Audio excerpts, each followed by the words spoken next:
there for the next 7 days, so this will be nice. We will be warming up though, and we could hit 90 as early as maybe Wednesday or Thursday. In some spots, maybe even Tuesday conceivably. So we are going to be in that range this week. So kind of a little give and take. We are drying out, but the catch is we will also be heating up and feeling a little more summery, and the coastal flooding will begin to ease and already has eased in a lot of locations where the advisories and warnings have now been dropped. However, our east winds are still there. We haven't gotten a big change in direction for our winds. They're just lighter now compared to how strong they were before. So we still have some advisories and warnings in place, again, especially around the Amite River Basin over to the west. So it'll just take a little while more, maybe till the middle of the week in some spots at the latest over there for those flooding warnings and advisories.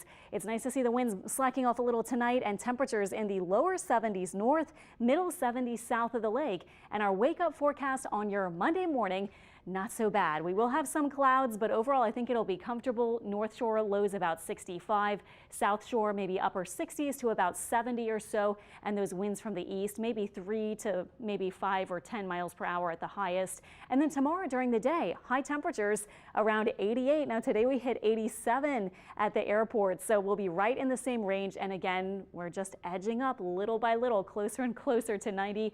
Just a warm day, partly cloudy skies, and overall dry weather, of course, coming for the next several days. Here's our planner tomorrow, and to me, the evenings have been so pleasant. Temperatures just kind of hanging out in the 70s, really comfortable, and the mornings too. So afternoons certainly on the warm side, but we do have the high pressure keeping us dry at least. So hot, dry conditions are expected, and as the high just kind of inches a little closer to us, that will continue to keep our winds down a bit as well to let those coastal flooding concerns ease.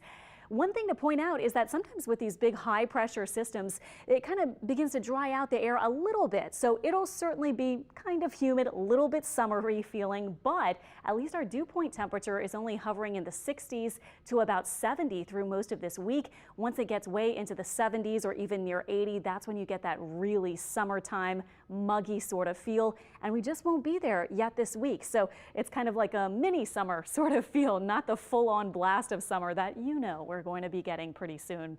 In the tropics, here is our first named storm. It happened over the weekend, so if you haven't seen this in a while, it's now a post-tropical system, but it started off a hybrid or subtropical storm yesterday.